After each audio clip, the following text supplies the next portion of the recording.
prie, vous souhaite la bienvenue tout d'abord. On va démarrer, ça va faire arriver les retardataires. Ça va nous permettre de procéder conformément aux articles du Code des collectivités territoriales, de vérifier que le conseil municipal a bien été réuni dans ses formes légales. Je vais... Ah. Est-ce que ça va mieux? C'est bon pour vous? Si ça va mieux, on va continuer. Donc je vous disais que le conseil municipal, conformément aux articles du Code général des collectivités territoriales, a été réuni dans ses formes légales. Je vais vous proposer, pour satisfaire à nos travaux, de désigner une secrétaire de séance et que je vous propose de désigner à cet égard Madame Siamfarani. Y a-t-il des avis contraires? Des abstentions? Madame Siamfarani, qui est donc désignée secrétaire de séance, est invitée à procéder à l'appel. Merci, monsieur le maire. Bonsoir tout le monde. Martial Alvarez, Frédéric Rougon, Sandrine Luigi, procuration à Frédéric Rougon, Philippe Kézergue, je pense qu'il va arriver, Cécile Dupont, procuration à Joanne Bergenot, Ali Abdeslam, Muriel Pérez, procuration à Najette Piller, Jean-Paul Gué, Najette Piller, Aline Siamfarani, Gérard Seller, Marie-Françoise Brassini, procuration à Aline Siamfarani, Laurent Bonfils, Maria Dolores Parodi, Jérôme Bernard, Céline Schaffer, Stéphane Navarro, Sinsetan, procuration à Marilyn Oxizoglou, Sonia Grache, Marc Minoretti, Marilyn Oxizoglou, Joanne Bergenot, Roland Monturli, Pierre Sperta, Georgette Taffignon, Jean-Marc Charrier, Anis Tamathiou, procuration à Jean-Marc Charrier, Alain Cavassila et Paulette Panichi. Merci. Bien, merci beaucoup. Donc, à présent, je vais vous demander, à moins qu'il appelle à des commentaires, de bien vouloir adopter le procès-verbal du dernier conseil municipal du 7 décembre 2015. S'il n'y a pas de commentaires, je le soumets à votre approbation. Des avis contraires? Des abstentions? Adopté à l'unanimité, je vous en remercie. La liste des décisions que j'ai prises au titre de la délégation que vous m'avez accordée est assez fastidieuse et comme à son habitude, je vous propose de joindre cette liste au procès-verbal de ce conseil municipal et vous propose de fonctionner d'une manière différente à l'avenir, c'est-à-dire que je vous adresserai lors de votre convocation les décisions, comme ça vous pourrez en prendre connaissance et puis porter des questions qui seraient afférentes, en sachant que ces décisions qui sont prises en application du Code général des collectivités est consultable en mairie. Procéder de cette manière-là, ça requiert l'assentiment de tout le monde. C'est très bien. Donc, on se réunit aujourd'hui parce qu'il y avait des impératifs et des urgences administratives, et notamment, vous le verrez en parcourant notre ordre du jour en ce qui concerne l'institution et la création de commissions municipales, avec la mise en place d'une nouvelle organisation territoriale et au travers de la métropole. Donc, l'ordre du jour est assez réduit, mais pour autant important de par son urgence. Nous nous reverrons le 8 mars pour débattre des orientations budgétaires de la commune et puis le 12 avril pour pouvoir voter le budget. Donc voilà ces rendez-vous qui sont fixés, vous pouvez en prendre note. De vous préciser aussi que vous trouvez sur table une motion que j'ai proposée à votre approbation par mail en fin de semaine. Elle n'avait pas eu le temps d'être étudiée en commission. Donc je vais vous demander de bien vouloir adopter l'inscription à l'ordre du jour de cette motion pour le maintien de la démoustication expérimentale en Camargue. Donc qui est contre, qui s'abstient? Donc merci d'avoir bien voulu rajouter cette question à l'ordre du jour et je vais vous proposer de cette manière-là de commencer par la lecture de cette motion. Alors l'administration, vous pouvez suivre le conseil municipal, le procès-verbal a été approuvé à l'unanimité il y a 5 minutes de cela. Merci pour vos commentaires précieux. La motion pour le maintien de la démoustication expérimentale en Camargue. La population et les élus de la ville de Port-Saint-Louis-du-Rhône s'inquiètent des informations reprises par la presse visant à voir cesser la démoustication expérimentale en Camargue. La prolifération des moustiques est une nuisance pour le confort des populations. Il est rappelé que les moustiques constituent le principal facteur de la perte de la clientèle touristique qui peut aller de 15 à 30% dans les zones agglomérées. La démoustication est vitale pour le développement économique de la ville de Port-Saint-Louis-du-Rhône. La démoustication est une compétence du Conseil départemental depuis 1964 et cette mission a été assurée sans discontinuité en s'appuyant sur l'aide des techniciens confirmés. Les actions actuelles, qui s'effectuent par l'entente interdépartementale de démoustication, l'EID, se réalisent en Camargue dans un respect maximum de l'environnement avec un suivi scientifique adapté. L'arrêt de cette expérimentation nous paraît donc être un risque important pour l'économie locale et aura des conséquences pour le confort de nos populations. Le conseil municipal souhaite exprimer son opposition à l'arrêt des traitements et se propose d'adresser à la présidente du conseil départemental la présente motion pour l'inviter à prendre en considération les conséquences d'un désengagement financier de sa collectivité dans ce domaine. Le conseil municipal demande le maintien de la démoustication expérimentale en Camargue tant qu'une autre alternative plus efficace ne sera mise en place. Des commentaires sur cette motion, Monsieur Jean-Marc Charrier. Oui, monsieur le maire, bonsoir. Bonsoir à tous. Tout d'abord, bien entendu, nous voterons cette motion très importante pour la population. Et j'espère surtout, monsieur le maire, que vous mettrez beaucoup plus d'ardeur à défendre cette motion que celle que vous avez pu mettre pour défendre la dernière motion que nous avons votée ici pour la défense de la caisse primaire d'assurance maladie et notamment de l'antenne de Port-Saint-Louis-du-Rhône. Je dis cela parce que nous avons voté à l'unanimité ici contre le plan de restructuration de la sécurité sociale et l'accueil qui est réservé aujourd'hui à nos populations, aux usagers, 7000 usagers on compte Port-Saint-Louis-du-Rhône et Saint-Giraud. Et j'ai pu lire dans le discours que vous avez prononcé lors de vos vœux que vous vous réjouissez du maintien sur Port-Saint-Louis-du-Rhône de cet accueil.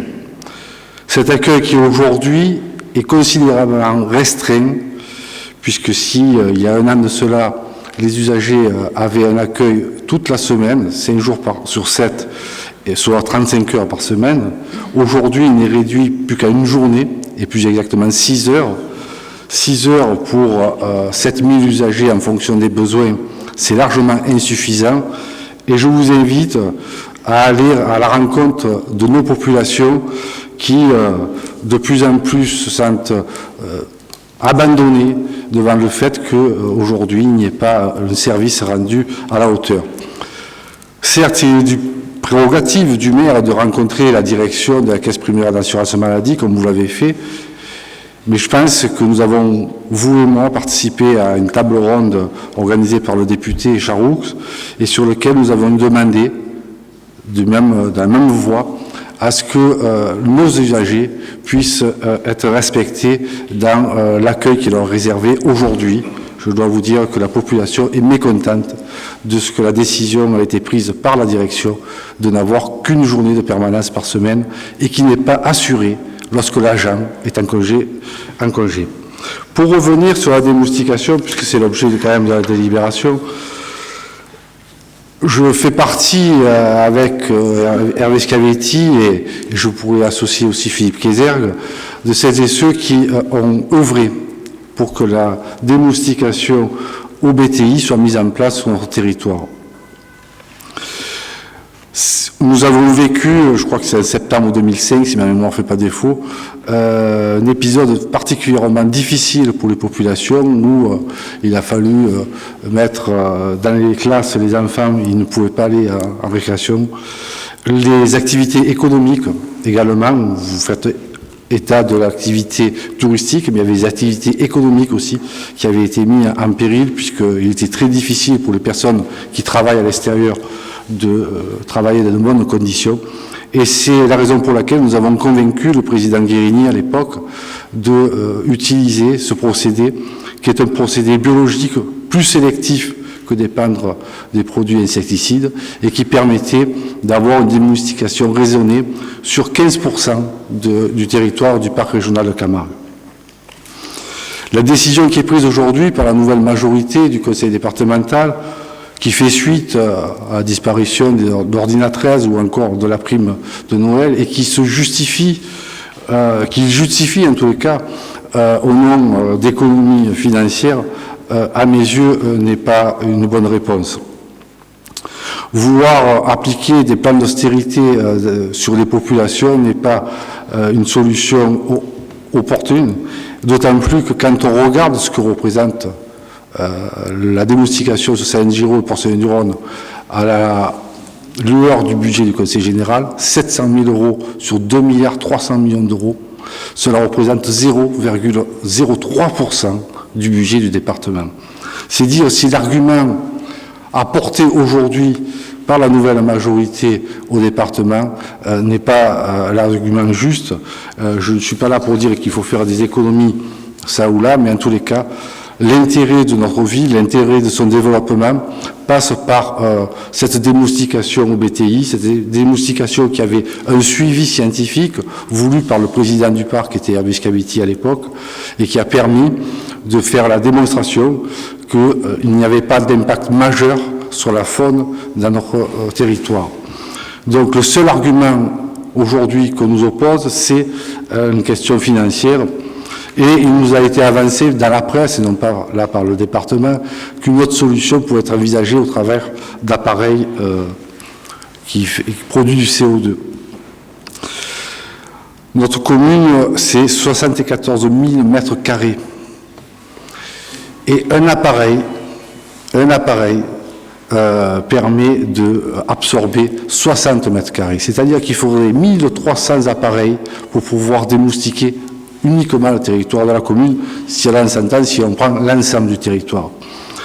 Et donc je pense qu'aujourd'hui, les calculs qui sont faits ne sont pas justes et qu'il serait beaucoup plus onéreux. Je ne suis pas un technicien, je ne suis pas un scientifique, je ne m'inscris pas là-dedans, mais en tous les cas, ce qu'il y a de certain, c'est que le procédé que nous avions mis en place à cette époque avait permis à la population de pouvoir profiter dans les beaux jours de nos terrasses, de pouvoir aller aussi dans la nature visiter nos territoires et en même temps accueillir effectivement nos visiteurs dans de bonnes conditions. Et on s'inscrit pleinement, en tout cas dans la démarche que nous proposons aujourd'hui. Merci Monsieur Charrier. D'autres interventions?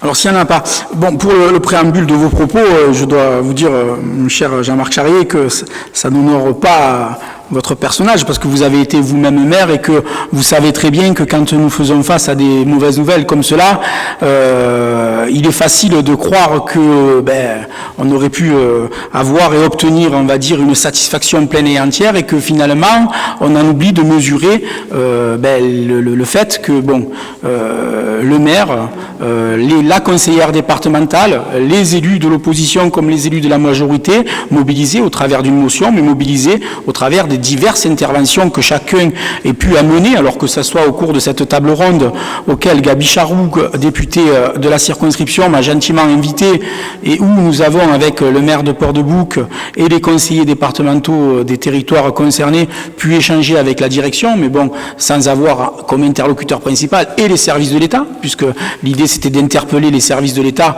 sur l'idée de cette restructuration, et que cette mission de service public qui était confiée à la CPAM aurait mérité d'avoir une consultation de la commission départementale des services publics pour qu'on puisse juger de l'opportunité de cette restructuration. Mais bon, hormis entre nous de prendre à partie, et comme vous avez pu le voir au cours de cette réunion, les deux représentants de la CPAM qui n'étaient là que des exécutants, et de leur faire part de nos inquiétudes, nous sommes quand même face à cette volonté de réorganisation, quand même arriver à obtenir le fait qu'il n'y ait pas une disparition totale, et arriver aussi à faire entendre à la caisse primaire d'assurance maladie qu'il était important d'apporter une attention particulière sur le traitement des dossiers particuliers d'une population porcelainienne qui est souvent en difficulté, et qu'il est bien entendu, et je vous rejoins pleinement, Monsieur Charrier, tout à fait compréhensible que les faits sont là. Cette permanence ne permet pas de répondre aux besoins plus aboutis de nos administrés et des usagers de la CPM. C'est quelque chose que je constate. C'est pour ça que, bon gré mal gré, puisque comme il est d'habitude pour le gouvernement de se désengager de tout un tas de services de proximité et de faire peser sur les épaules d'un maire ou des maires des responsabilités un peu plus prégnantes, alors qu'on ne lui en donne pas les moyens financiers, mais pour autant l'organisation avec le CCAS et les assistantes sociales du CCAS, de pouvoir traiter et soulager sur les problèmes particuliers, d'avoir des connexions directes avec la caisse primaire d'assurance maladie pour pouvoir traiter le dossier d'administré quand la permanence est fermée. Tout ça, c'est une organisation qui se met en place. La volonté de pouvoir obtenir dans cette organisation-là de la CPAM des nouveaux locaux conduit la ville à une réflexion de vraiment se projeter et s'affiner dans une des engagements de campagne qui avaient été les vôtres, mais que vous n'avez malheureusement pas pu mettre en place, et ce n'est pas le seul, de la maison des services au public. Donc c'était bien d'en parler. Nous, comme beaucoup de vos projets, on ne va pas faire que en parler, on va les réaliser, et que dans le cadre de l'appel à projets porté par l'État et plus particulièrement par la mission qui s'occupe des équités, des justices territoriales, de cette déconcentration de ce ministère et de ce service qui fait de l'égalité des territoires sa priorité et de sa projection de pouvoir voir se réaliser ce type de service, nous avons immédiatement réagi et nous postulons pour, évidemment, dans cet équilibre territorial, faire souligner que les spécificités de la population de Port-Saint-Louis-du-Rhône et son éloignement géographique fait que nous devons disposer de ce type de service. Donc comptez sur nous et comptez sur ma pugnacité à voir et obtenir cette concentration des services au public qui malheureusement s'étiole. C'est un constat, je vous rejoins, Monsieur Charrier. À l'époque, peut-être que dans l'opposition, j'aurais eu la maladresse de procéder de la même manière et de faire croire ou de tenter de faire croire que l'impuissance d'un maire face à ça est de sa responsabilité. Mais bon, soyez convaincus que, en tout cas, sur la globalité de la question, nous partageons totalement, Monsieur Charrier, parce que nous sommes, contrairement à ce que vous laissez supposer, aux côtés de nos administrés, leur inquiétude par rapport au service qui est rendu, et que, bien entendu, nous ne cessons de prendre contact avec la CPAM pour les alerter sur ce que moi je considère comme des situations intolérables, comme nous avons pu le vivre la semaine dernière, où la permanence n'était pas assurée parce qu'un agent était absent. Donc croyez-moi que quand je suis intervenu, non seulement ils se sont engagés à assurer 2 permanences cette semaine, ou c'est la semaine prochaine, je ne sais pas, pour rattraper celles qui n'avaient pas été mises en place, et que ce genre de choses ne se reproduira pas. Voilà en tout cas ma manière à moi de répondre et de vous dire combien, et j'associe les élus, puisque je sais qu'au niveau du CCAS, ils travaillent beaucoup pour faciliter l'organisation, nous affrontons cette question-là. Donc nous sommes tout le temps et tout aussi engagés que l'engagement que nous avons pris au travers de la motion, de pouvoir se voir maintenir à Port-Saint-Louis-du-Rhône les services publics, et nous travaillerons en ce sens. Pour revenir à ce qui nous concerne, et en ce qui concerne cette motion sur le maintien de la démoustication expérimentale en Camargue, et bien entendu, une fois de plus, je partage aussi votre analyse qui fait que les éléments sur lesquels le conseil départemental se sont basés pour pouvoir croire intéressant de stopper cette démoustication sont totalement à côté de la plaque. Mais bon, comme toute personne qui arrive au pouvoir d'une grande machine, comme y est le conseil départemental, je suppose que l'ambition de pouvoir faire des coupes budgétaires face à cette restriction des dotations qui nous viennent de l'État ont pu, on va dire, laisser apparaître cette somme d'argent, 700 000 €, je crois, consacrée à cette an, comme une coupe évidente sur laquelle on pouvait abandonner totalement des populations qui sont les nôtres. J'ai alerté à l'occasion du bureau du Parc national de Camargue, les élus d'Arles, les conseillers départementaux qui étaient présents, donc à l'occurrence Nicolas Koukas, sur ce que je devinais qui se tramait. Ça s'est confirmé parce que, en effet, quand on a commencé à soulever un petit peu le sujet, on a vu que ça a créé de l'émoi, donc tant mieux qu'on puisse le poser sur la table avant que les arbitrages financiers du conseil départemental arrivent. Mais en tout cas, et quoi qu'il en soit, ce qui crée la difficulté à Port-Saint-Louis-du-Rhône plus qu'ailleurs, c'est le fait que les zones sauvages sur lesquelles on ne démoustiquerait plus sont au sud de la ville, et que le moustique a tendance à voler vers le nord. C'est un fait avéré, et si vous discutez avec des gens qui sont spécialistes des moustiques, qu'ils constatent, et que ce risque de ne pouvoir démoustiquer les zones qui sont au sud de la ville verraient la ville exposée de plein fouet, comme ça a pu être par le passé, comme vous l'avez souligné, à des nuisances qui seraient catastrophiques, non seulement pour le développement économique de la ville, et vous l'avez précisé, mais aussi pour le confort de nos administrés. Et vous, comme moi, vous savez bien que celui qui sera bon pour la démoustication aura de grandes chances de satisfaire ses administrés. Et c'est en ce sens que j'ai alerté de mon côté les élus arlésiens, le maire des Sainte-Marie-de-la-Mer, et que je m'apprête au travers de cette motion à bien faire entendre à Martine Vassal qu'il est important de ne pas prendre à la légère cette question, et que, en effet, nous n'avons aucune autre méthode, aucun autre outil prêt à l'heure actuelle pour répondre de manière efficace à l'arrêt de cette expérimentation. Et ce captage au gaz des moustiques, on est encore avec le parc de Camargue qu'à de l'élaboration, et que ce n'est pas encore quelque chose qui est effectif.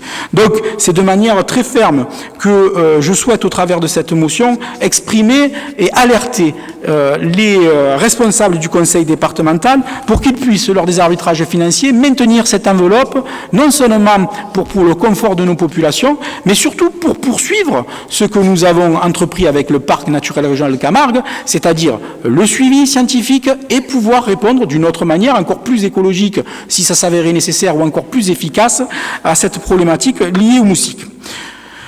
Voilà, mes chers collègues, je pense qu'avec cette motion, nous serons armés pour faire entendre notre mécontentement s'il s'avérait que la démoustication expérimentale en Camargue cesserait. En ce cas-là, nous ne serions plus démoustiqués que sur les zones urbaines et lors d'invasion, donc nous n'aurions plus qu'un traitement sur des moustiques adultes, alors que la démoustication expérimentale, c'est sur les larves, et on prévient donc les éclosions de moustiques.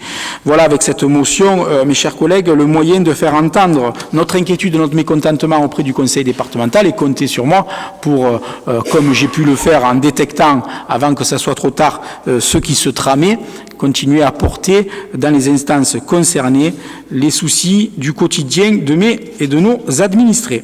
Pour cette motion, y a-t-il des avis contraires? Des abstentions? Elle est adoptée à l'unanimité. Le rapport suivant, c'est moi qui vais vous le lire. Il s'agit du transfert de matériel dans le cadre de la restitution de compétences. Donc il est rappelé au conseil municipal que dans le cadre de la création de la métropole au 1er janvier 2016, Ouest-Provence a engagé un travail sur les compétences au regard de la loi du 27 janvier 2014 relative à la modernisation de l'action publique territoriale et à l'affirmation des métropoles. Ainsi, différentes délibérations ont conduit au transfert d'activités, mais aussi au transfert d'équipements. Et ces équipements, il va falloir qu'au travers de cette délibération, nous prenions acte que nous les intégrons bien dans le patrimoine communal. Donc je vais vous demander d'approuver le transfert des équipements qui sont mentionnés dans les annexes. Vous demandez aussi de pouvoir demander à monsieur le trésorier de passer les écritures comptables d'ordre non budgétaire y afférentes en application des règles fixées par l'application et l'instruction budgétaire M14 et de m'autoriser à signer cette délibération. Des commentaires sur celle-ci? Il n'y en a pas, je la soumets à votre approbation. Attendez, pardon, monsieur Charrier, pardon. Excusez-moi, monsieur le maire. Juste, on est d'accord avec la délibération, nous n'avons pas eu les annexes. Voilà, c'est tout. Donc, sur le fond, il n'y a aucun souci, mais merci. Alors, puisque vous n'avez pas eu les annexes, on va en prendre connaissance tous ensemble. Donc, il s'agit dans le cadre... Ouais, non, mais moi, c'est pour être clair. Hein, comment ça?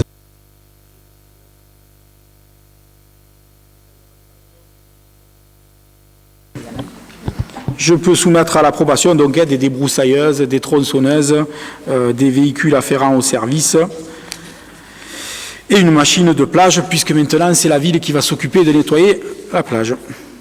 Merci qui? Merci la métropole.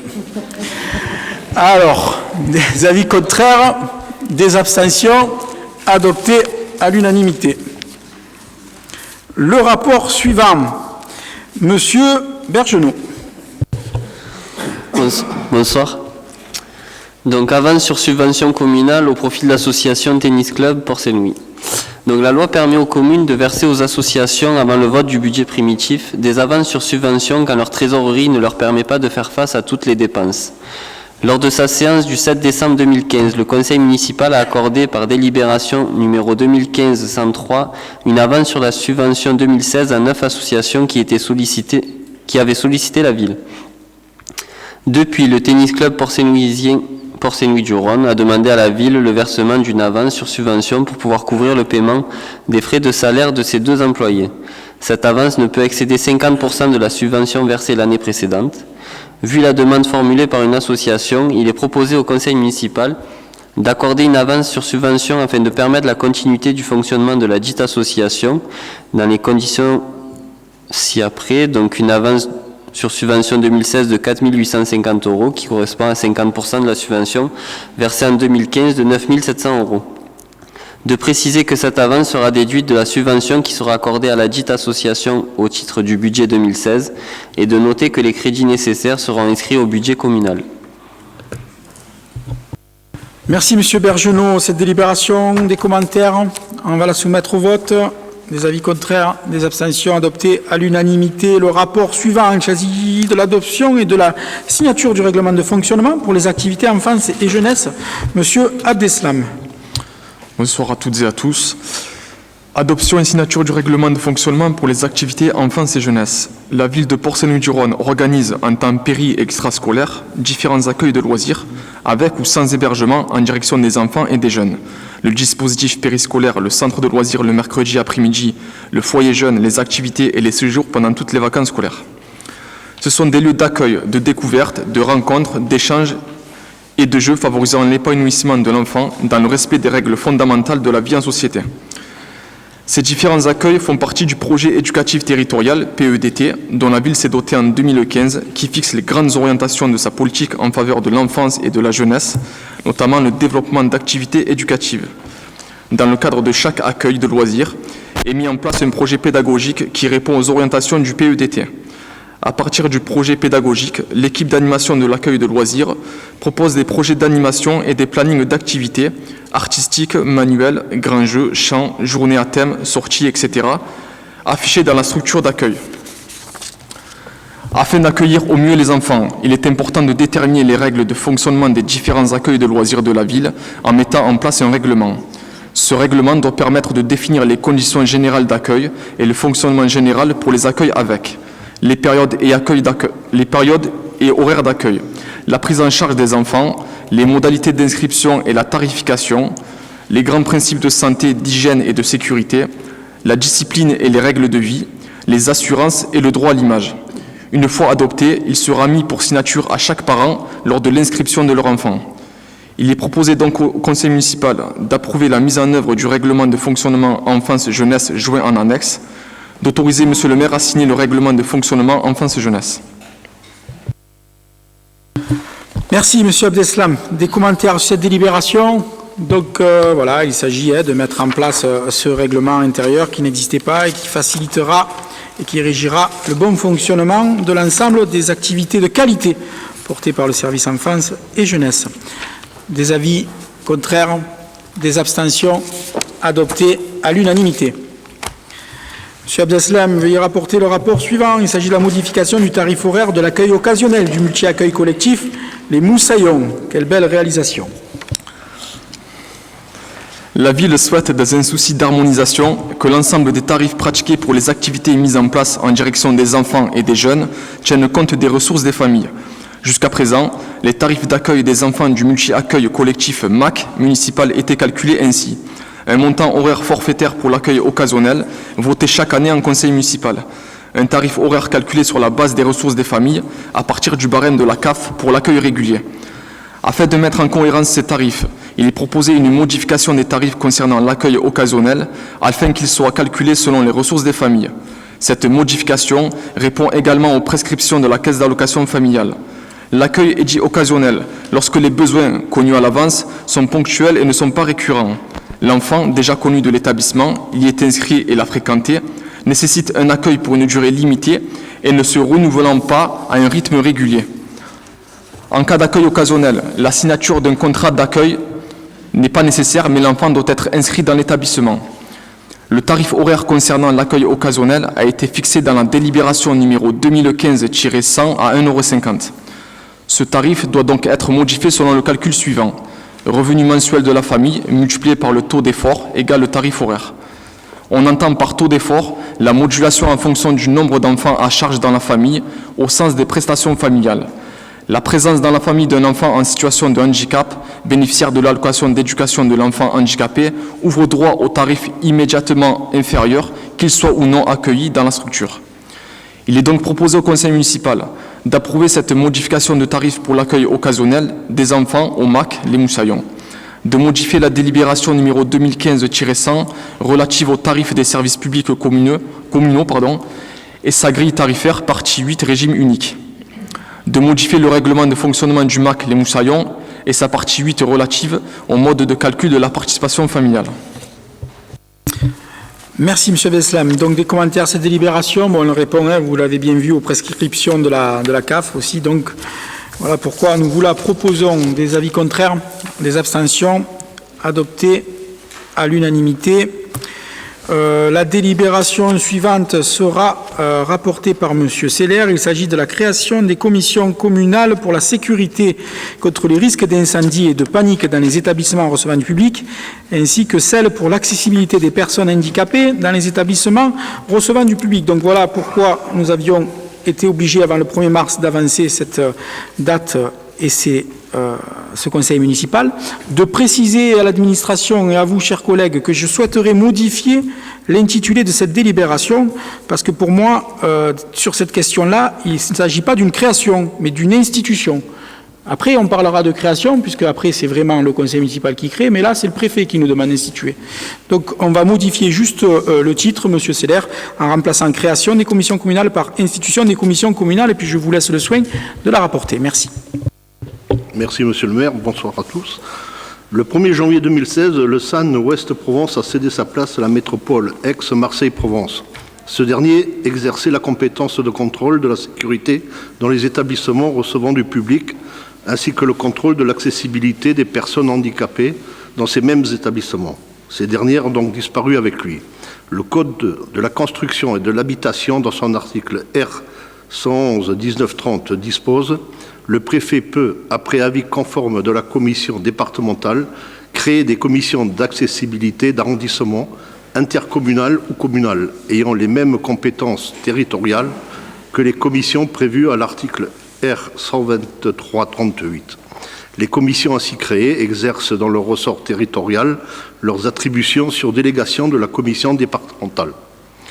Les commissions intercommunales pour la sécurité des personnes contre les risques d'incendie et de panique dans les ERP et pour l'accessibilité des personnes handicapées dans les ERP, créées par 2 arrêtés préfectoraux du 1er juillet 2015, avaient pour mission: Commission pour la sécurité des personnes contre les risques d'incendie et de panique dans les ERP, examiner les projets de création, d'aménagement ou de modification des établissements recevant du public de 2e et 5e catégorie. Pour les établissements de 5e catégorie, seuls les établissements comprenant des locaux à sommeil seront soumis à l'examen de la Commission pour la sécurité. Procéder aux visites d'ouverture et de réception des travaux de ces établissements, procéder aux visites périodiques réglementaires, procéder à toute visite s'avérant nécessaire. Présenter à la sous-commission départementale de sécurité les demandes de dérogation aux dispositions du règlement de sécurité. Examiner les projets de manifestation de moins de 1500 personnes situés dans les établissements recevant du public. Procéder, le cas échéant, aux visites d'ouverture. Examiner la conformité de la réglementation des dossiers techniques amiantes prévus aux articles R. 1334-25 et R. 13-324-26 du Code de la sécurité publique pour les établissements recevant du public de 2e catégorie. Commission pour l'accessibilité des personnes handicapées dans les ERP. Examiner les projets de création, d'aménagement ou de modification des établissements recevant du public des 2e à 5e catégories. Procéder aux visites d'ouverture des établissements de 2e à 4e catégorie qui ont fait l'objet de travaux non soumis à permis de construire. Ces visites sont réalisées par la sous-commission départementale lorsque les établissements ont fait l'objet d'une dérogation aux règles d'accessibilité. Il est demandé au conseil municipal d'instituer une commission communale pour la sécurité contre les risques d'incendie et de panique dans les ERP et une commission pour l'accessibilité des personnes handicapées dans les ERP. D'autoriser, Monsieur le maire, à engager les démarches nécessaires auprès de la commission consultative départementale de sécurité et d'accessibilité et arrêter la composition des commissions pour la sécurité contre les risques d'incendie et de panique dans les ERP, pour l'accessibilité des personnes handicapées dans les ERP, en nommant leurs membres, d'autoriser Monsieur le maire à signer la présente délibération. Merci, Monsieur Seller, pour ce rapport. Des questions? Donc voilà, il est entendu que ces commissions avant étaient assumées par l'intercommunalité. Aujourd'hui, l'échelon bien plus grand constitué par l'organisation, la nouvelle organisation territoriale, ont conduit dans les travaux que nous avons menés avec les services de la préfecture à privilégier l'institution de ces deux commissions que créera le préfet prochainement.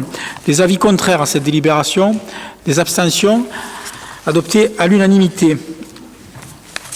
L'occasion pour nous de mener ce travail-là et de pouvoir aller dans le sens de ce que nous réclamions depuis longtemps. Et puis, c'est avec beaucoup de plaisir que je vais laisser Laurent Bonfils rapporter la prochaine délibération, puisqu'il s'agit, là pour le coup, d'une volonté municipale de créer une commission communale pour l'accessibilité. Monsieur Bonfils. Monsieur le maire, chers collègues, la commission communale pour l'accessibilité instaurée par la loi du 11 février 2005 pour l'égalité des droits et des chances, la participation et la citoyenneté des personnes handicapées. L'article L. 2143-3 du Code général des collectivités territoriales impose la création dans les communes de plus de 5000 habitants d'une commission communale pour l'accessibilité. Cette dernière est présidée par Monsieur le maire, qui en arrête la liste des membres et se compose comme suit: de représentants de la commune, de représentants d'associations ou organismes représentant les personnes handicapées pour tous les types d'handicap, physique, sensoriel, cognitif, mental ou psychique, de représentants d'associations ou organismes représentant les personnes âgées, de représentants des acteurs économiques, de représentants d'autres usagers de la ville. La commission communale pour l'accessibilité exercera les missions suivantes: dresser le constat de l'état de l'accessibilité du cadre bâti existant, de la voirie, des espaces publics et des transports, établir un rapport annuel présenté au conseil municipal, proposer toute solution utile de nature à améliorer la mise en accessibilité de l'existant, organiser un système de recensement de l'offre de logements accessibles aux personnes handicapées, tenir à jour par voie électronique la liste des établissements recevant du public situés sur le territoire communal qui ont élaboré un agenda d'accessibilité programmé et la liste des établissements accessibles aux personnes handicapées. Il est proposé au conseil municipal de créer la commission communale pour l'accessibilité de la commune de Port-Saint-Louis-du-Rhône, d'autoriser Monsieur le maire à arrêter la liste des membres de la dite commission. Très bien, je vous remercie, Monsieur Bonfils. Cette délibération appelle-t-il des commentaires? Il n'y en a pas. Des abstentions, des votes contre, adoptés à l'unanimité.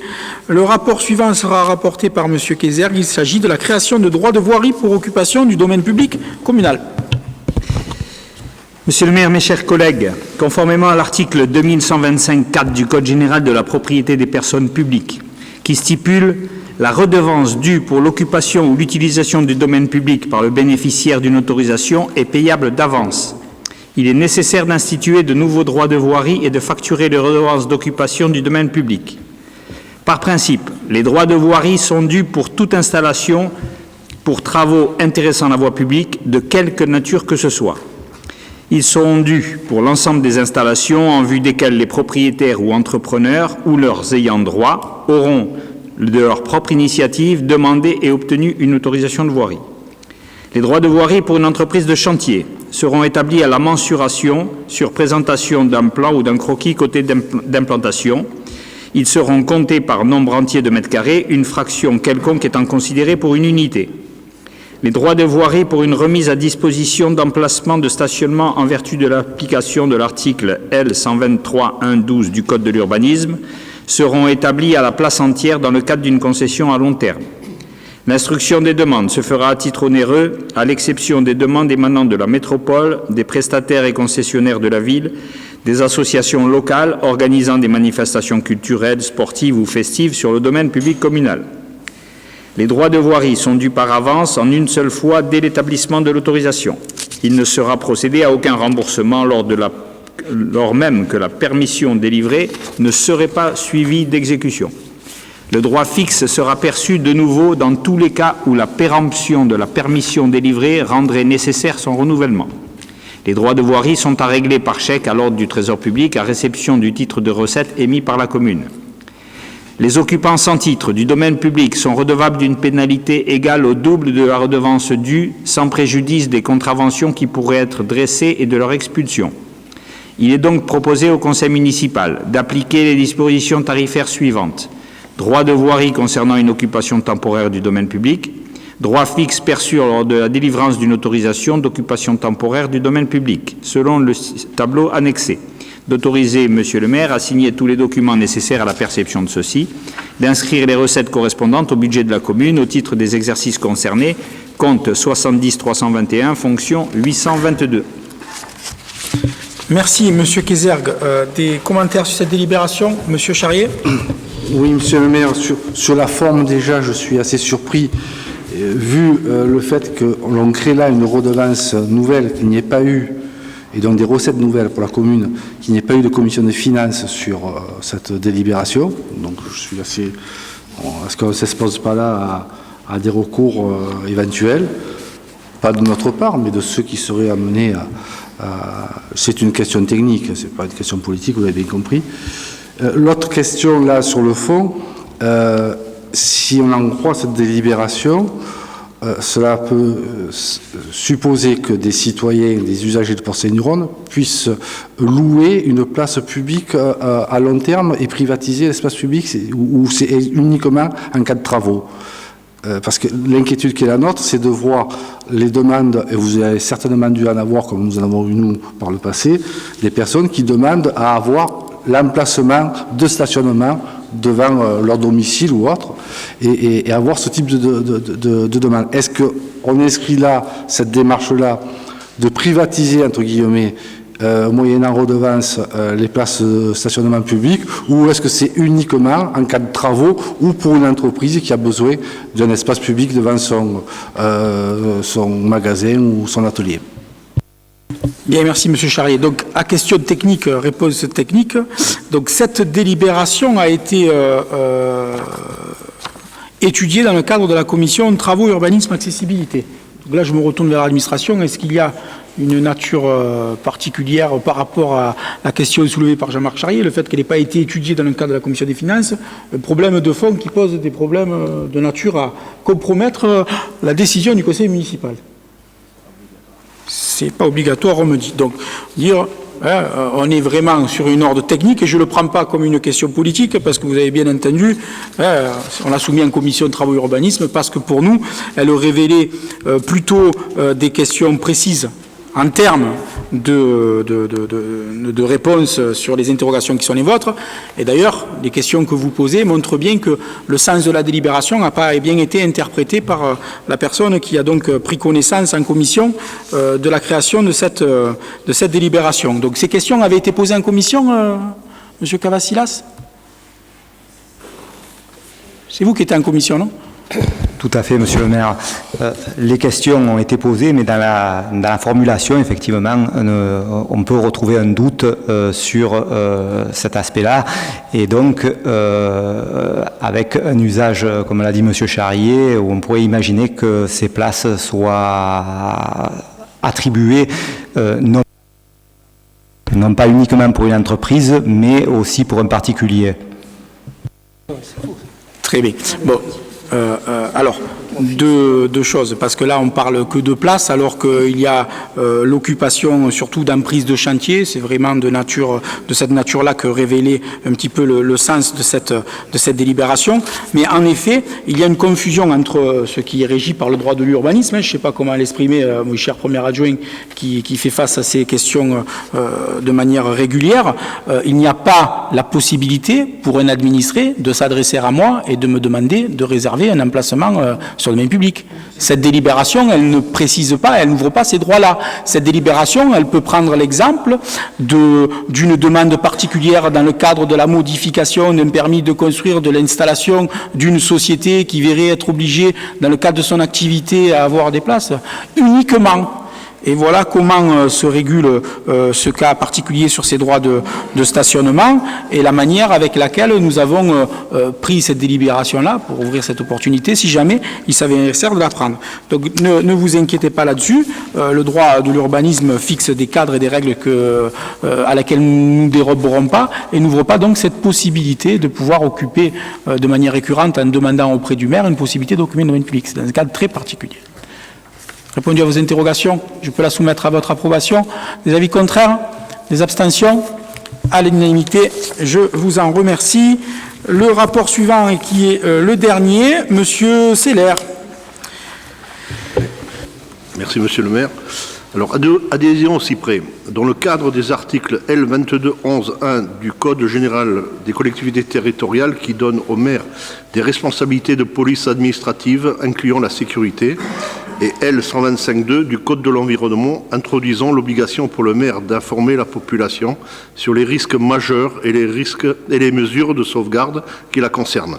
La commune de Port-Saint-Louis du Rhône souhaite adhérer au Centre d'information pour la prévention des risques majeurs, CIPRE, association loi 1901, gérée et cofinancée par l'État, les industriels et les collectivités locales et territoriales. Cette adhésion permettra à la commune de Port-Saint-Louis-du-Rhône de bénéficier de l'expertise du CIPRE en matière d'information et de communication sur les risques majeurs naturels et technologiques. L'adhésion au CIPRE inscrit la commune dans une démarche vertueuse de prévention des risques majeurs. En retour, le CIPRE aide la commune à pérenniser ses actions sur les risques majeurs. En ce sens, l'adhésion ouvre droit à faire partie du premier réseau de partage et de mutualisation des expériences dans le domaine des risques majeurs. Conseil pour le développement de politiques de prévention des risques dans le domaine de l'information préventive sur les risques majeurs et de la préparation à la gestion de crise. Participation à des colloques, séminaires, petits déjeuners organisés par le CIPRE. Mise à disposition d'un fonds documentaire de plus de 9000 références et assistance à la recherche bibliographique sur les risques majeurs. Publication du CIPRE Flash Info, quotidien, alerte réglementaire, Info Plus, Risque Info, quadrimestre, retour d'expérience sur les incidents, accidents, etc. Mise à disposition des panneaux d'exposition sur les risques majeurs, accès aux données et cartographie des risques sur le territoire de l'adhérent. L'adhésion annuelle au CIPRE de la commune s'élève à 1 725 € et a pour objectif d'être pérennisée dans le temps pour accompagner la collectivité dans l'ensemble de ses actions sur les risques majeurs. Il est donc proposé au conseil municipal d'adhérer au CIPRE, d'autoriser Monsieur le maire à signer tous les documents nécessaires à cette adhésion, d'inscrire la dépense correspondante au budget de la commune au titre de l'exercice concerné, compte 6281, fonction 810. Merci Monsieur Seller des commentaires à cette délibération. Donc, mes chers collègues, vous savez bien que le CIPRE est une organisation qui, dans le cadre du plan communal de sauvegarde et du PPRT, est une institution auprès de laquelle nous prenons beaucoup d'informations. Le SAN Ouest-Provence participait à la place de la commune à cette structure. Donc les choix de la métropole n'étant pas encore bien définis, nous proposons de pouvoir, de la même manière, pouvoir continuer à bénéficier de son expertise. Mais je n'oublierai pas de soumettre à mes collègues métropolitains l'idée de peut-être réinscrire dans les fonctionnements de l'institution l'adhésion de la métropole à ce type d'organisme. Donc, je le soumets à votre approbation. Des votes contre, des abstentions, adopté à l'unanimité. Donc, je vous remercie. Je vais lever la séance et puis vous donner rendez-vous pour des débats un petit peu plus animés et approfondis à l'occasion du DOB le 8 mars et encore plus approfondis à l'occasion du vote du budget le 12 avril. D'ici là, je vous souhaite une bonne soirée et vous remercie de votre présence. La séance est close.